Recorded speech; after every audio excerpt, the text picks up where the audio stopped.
In today's video, I am going to be breaking down Victor Wembanyama and what's really going on with him. He's had some terrible games and a really great game, so let's get down and let's check out Victor because he's one of a kind. Really quickly, if you want to be able to shoot the basketball better, make sure to go check out the hardest basketball shooting workout down in the description below. Alright, so really quickly, this is one of the dangers of what he can do on the court, and that is he can give you space, give you a false sense of security to be able to shoot that three, and then he goes and blocks it with his long arms. This can then transfer into a nice transition so that he could get dunks down on the other end of the court. We can see here that even myself, I would probably feel pretty confident shooting on him because his arms are down.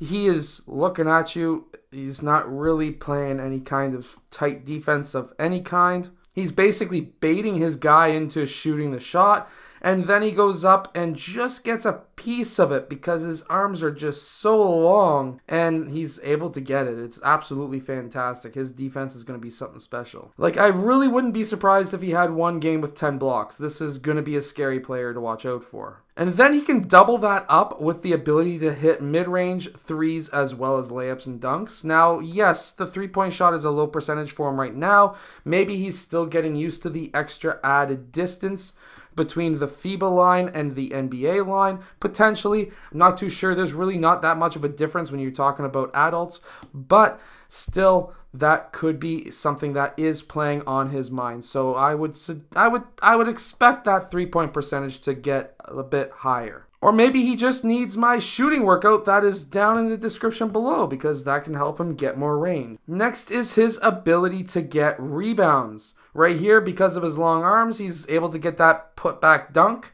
Well, put-back tip dunk, I guess you could say. Like, what's he do here? He gets that rebound, but he tips it up so that he has a second chance to get it. I've got a long-armed player on the team that I coach. I got two players who have really long arms, and they do the exact same thing. They can tip that ball up, and then they can go up and get it a second time. Now, while he may have bigger players trying to score on him in the post when it comes to the actual season, right now he's being guarded by shorter players, or he's guarding shorter players, which just makes it really difficult. Now, this could be a strategy against a player like Curry. Throw up a tall, skinny, lanky player on Curry, and that might be their strategy to try to beat the Golden State Warriors. That would be actually a very difficult thing for Curry to shoot over top of. And then, like I was mentioning, when it comes to blocking a three from the perimeter, you're going to get that transition happening. And we can see that happen right here where he gets that ball, he lands, he brings it down to his waist. That is a bit scary.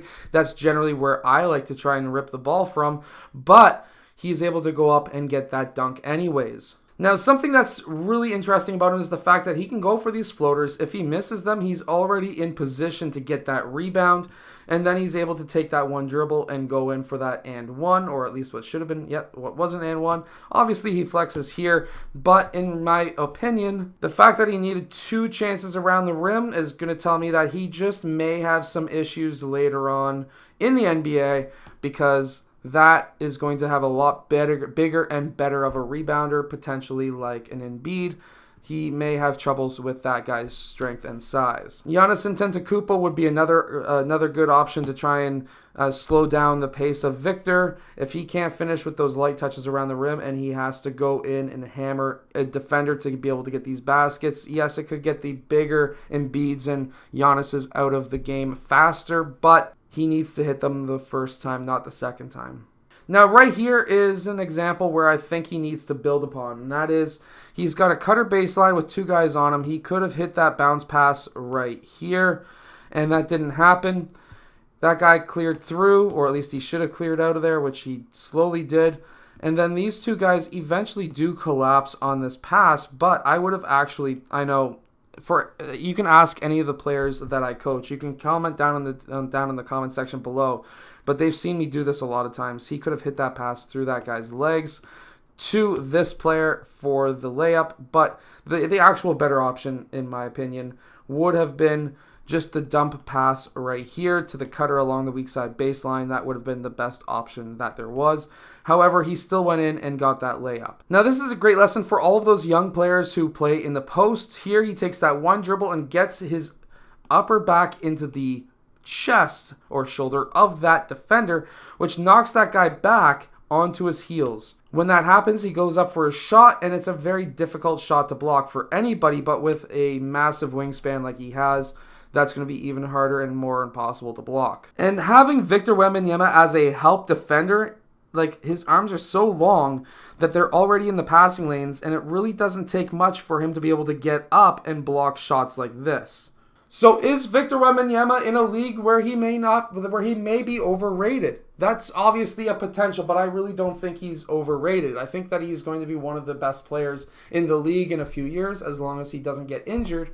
However, I personally believe that he has a chance of winning Rookie of the Year, but he's also going to be competing against Chet Holmgren and Scoot Henderson, who are all fantastic players, and of course the Thompson brothers as well, who I kind of favor as well. So I hope that you've enjoyed today's video. Make sure to go check out the hardest basketball shooting workout down in the description below, and I'll see you guys again next time.